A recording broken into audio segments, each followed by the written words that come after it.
If I can just do a straight copy paste here.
Okay, Clay, can you hear me So now?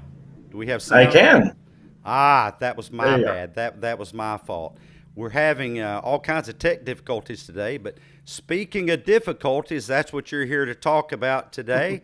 I think I went through a software update, and that might have caused a few problems, but we're going to get us both on the screen momentarily. Okay. So a phrase I often use is, I have been blessed with some unique challenges, and the way I look at it, yeah, challenges are a way of God keeping us on our toes and helping us grow and develop. So I always look at those positively. Well, while I'm fixing some things in the background here, yeah, tell us, kind of fill us in on your backstory. Okay. Born and raised in Memphis, Tennessee. That's where I met my late wife. We got married fairly early. I was 24, she was 23. Moved to St. Louis and followed my career there. And right off the bat, we'd been married about a year when she was diagnosed with Hodgkin's disease, which is a form of lymph node cancer. Went through chemo for that. Turned out great. She obviously survived. We moved to Houston for a few years and then to the Dallas area where I live now. Very traditional family. The shortcut version is three daughters. Oldest is 26. My twins are 23. And Paige and Mia, my twins, are pretty unique. They are completely identical inside and out. So it's hard to tell them apart visually, but also they both have severe intellectual disabilities and autism. And that put us on a unique road that we had not planned on. Was able to, I have a faith based testimony, which explains how it significantly impacted my life and got me involved in disability advocacy and working with families to understand what services are available. So help a lot of people. Then as soon as we got everybody out of the house, my oldest went off to college, got a great group home set up for the twins. My wife was diagnosed with ovarian cancer and then passed away about 2 years later, and that was 3 years ago. So some unique experiences, unique challenges along the way, but I've been very blessed in that the attitude I've been able to have that to look at things positively, to look for the opportunities behind them, and to just hopefully help others along challenges that they may have has been a true blessing to me. That is the condensed version. That is 33 years condensed into a very short period. a Oh my short period. goodness. And you talk about how troubled times can actually mesh with God's plan. How do you see it that having such troubled times can be part of God's plan for your life? Sure. So I think of it in terms of blessings. So often we think of blessings as happy things. So, job, family, great job, good family, fun vacations, nice house, all that. And that is true. Those are blessings. Well, a blessing really is anything that God is involved in. And there are many times where he may cause something that we would consider negative, but I think more often he will let something play out that we don't like, and we may even ask for his intervention and for his own divine decision. Decides, no, this is going to play out because of a bigger objective, a bigger picture that he has, a bigger plan that he has. One of the challenges that we have is that God is smarter than we are, and we need to get over it. And a lot of times we're like, well, God, I wanted you to do this. Well, the thing is, he's not our celestial bellhop. He doesn't work for us, right? We Um, just did an episode called God is Not a Gumball Machine, where you can just yeah, put your money in and get a gumball spit out based on whatever result you want. And I think that a lot of believers, people of faith, Christians, whatever you want to call yourself, and there's other religions represented out there, of course, but that we think that we're in a relationship with a higher power, with a creator, to just get a gumball, to get what we want. But you've discovered by some very tough experiences that you can have a very deep faith and not get what you want, and things still work out.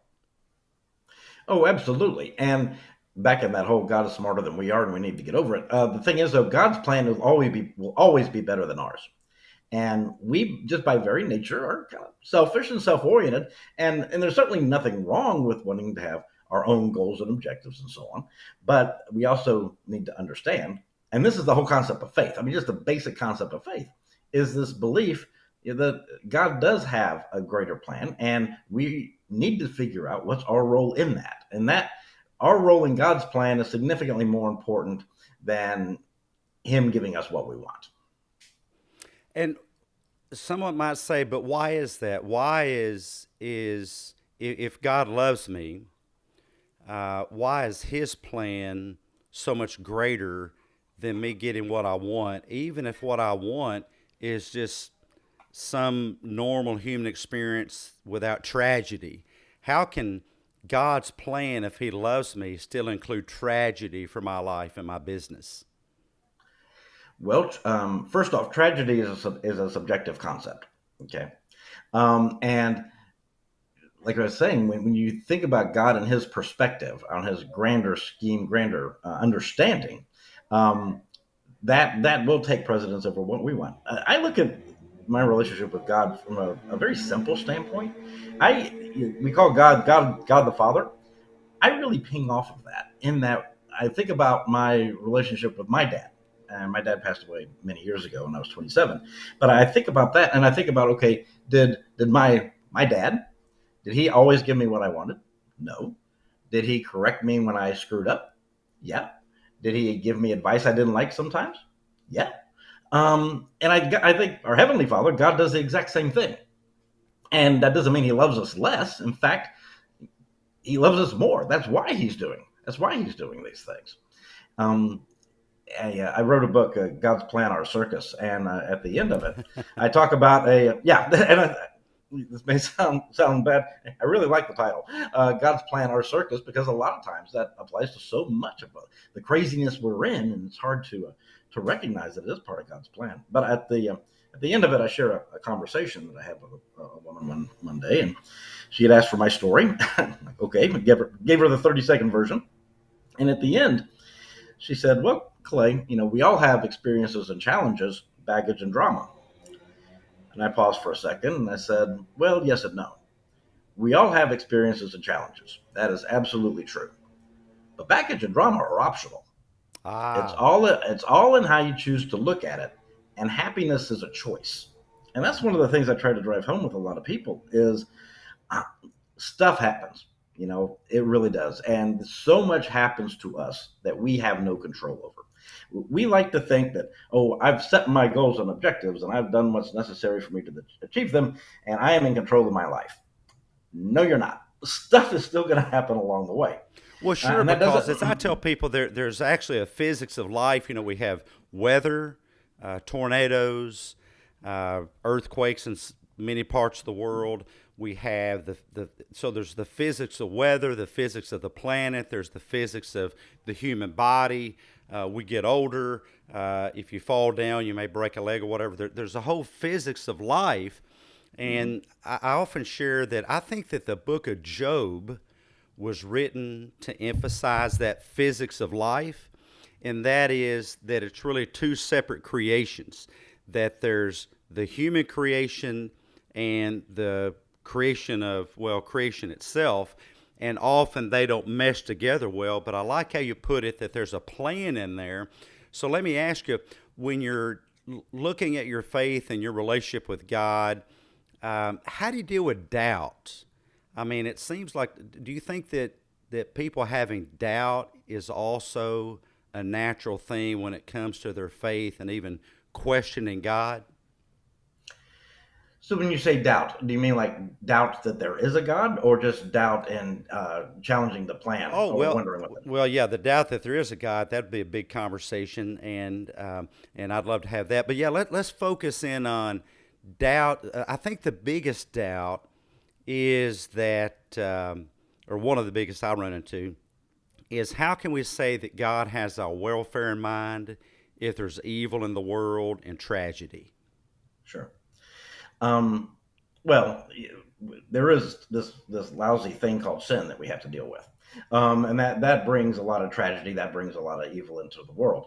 Um, there's the most pivotal testimony in my story. It changes the whole course of my life. Was one night our twins. They were about 4 years old. My oldest was 7. Twins were having a massive meltdown. They were just very, very upset, crying, couldn't figure out why. Their big sister was upset because of it. My wife was not happy. She was kind of having to come apart. So I did what any good Christian father leader would do in that situation, and I went to bed. And I'm like, can't fix it. Everybody's safe. They'll be fine tomorrow. So I go to bed, and I'm laying there in bed, and this plays exactly into what you were just asking about. So I'm laying in bed, and I'm mad at God. Okay, I really was. See, the thing about God is God can handle us being mad at Him. He has You know, pretty I broad love shoulders. hearing you You say know, that because I think that our relationship with God should be a real relationship. And I completely agree that God can handle our distorted thinking, and He can mm-hmm. handle our experiencing any emotion. And I don't in particular think that it's a lack of faith being angry with God, because I think God wants us to have a real relationship with Him. Absolutely, 100%, absolutely. And you mentioned distorted. I actually prefer the word just naive. We don't Naive know thinking. everything we don't know everything he knows, Yeah. and we need to admit that. We need to recognize we don't know everything he knows, and he certainly realizes that. And I think quite literally cuts us a lot of grace because Yeah. we don't know Well, everything he there's knows. things we know So we know. There's things that we don't know that we know. There's things we know we don't know. But there's lots of things that we don't know that we don't we, know. oh, exactly right, exactly right. So, and this plays into that last one. So I'm laying in bed. I'm mad at God, and I'm quasi praying, quasi just talking to him. And I said, "Okay, God, why did you do this to Paige and Mia, meaning their disabilities? Why did you do this to them? And to be blunt, why did you do this to me? This is not what I signed up for." And that was the question that was on my mind as I fell asleep: was why did you do this? So I fell asleep. Next morning, I woke up, and I don't usually go to bed mad. A few times it happens. It's almost like the emotions marinate overnight. I like wake up madder the next morning than I was the night before. Well, But I that being think your said, brain cooks on it. I think your brain simmers or brews on it all night long. yeah, yeah, and you come to say a bad place, but that next morning was the exact opposite. I woke up, I was excited, smiled, pumped full of gas. I was ready to take on the world. I had fresh wind in my lungs, ready to go. And the very first words that entered my head were to help people like Paige and Mia, which I immediately interpreted as to help people with severe disabilities like I had, or Oh, like wow. they had. So, given my mindset at the time, my priorities on certainly family and career and so on, I was not at all focused on helping other people. I was focused on helping my own family and helping myself.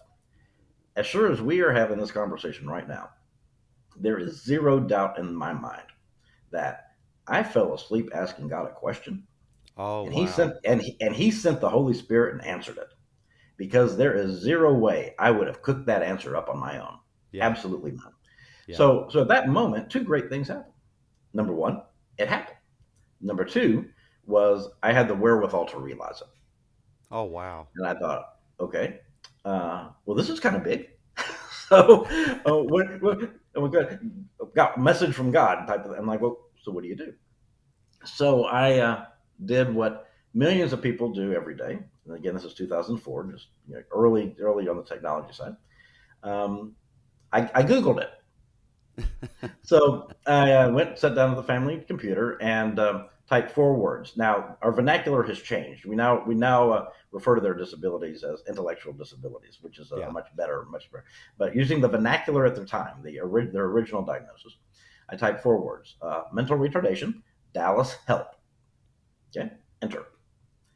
Up came an organization that I had never heard of before called the Arc of Dallas. I looked at their website, said, "Well, this looks like an organization that helps people like Paige and me."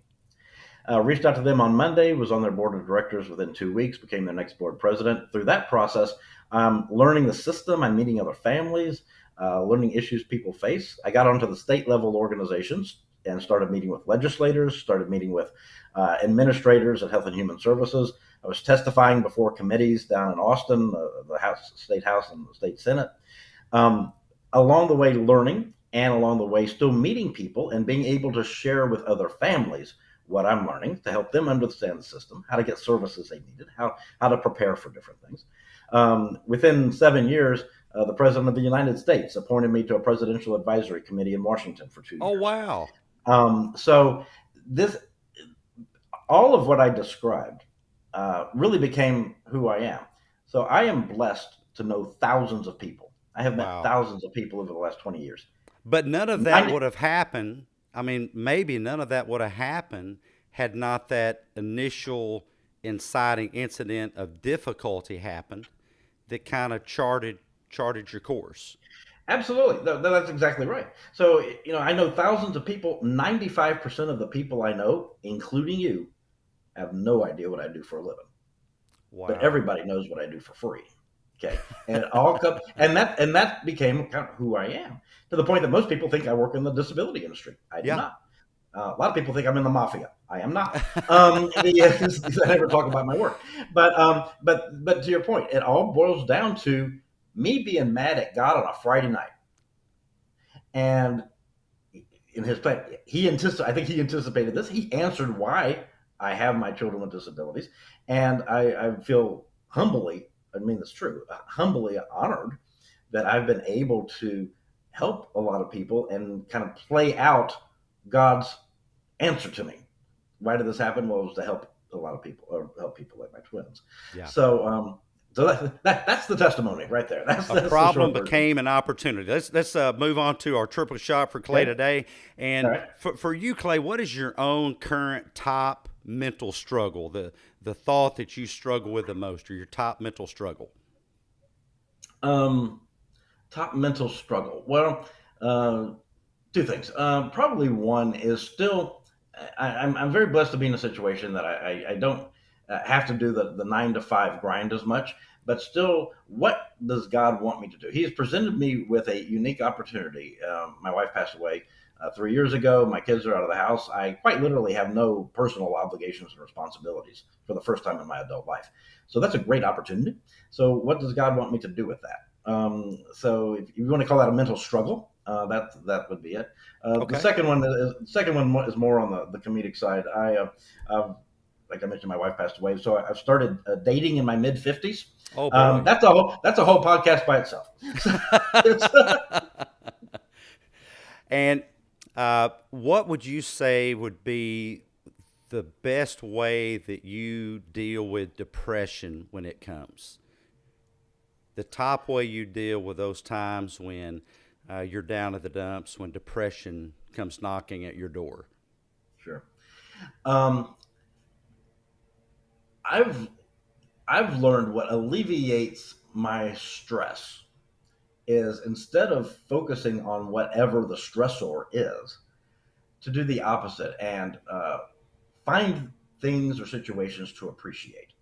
So Ah, I'm going to give you a peek under the covers. The very last paragraph of my book. Usually, you don't tell people the ending before the beginning. The very ending is this: it's 2 sentences.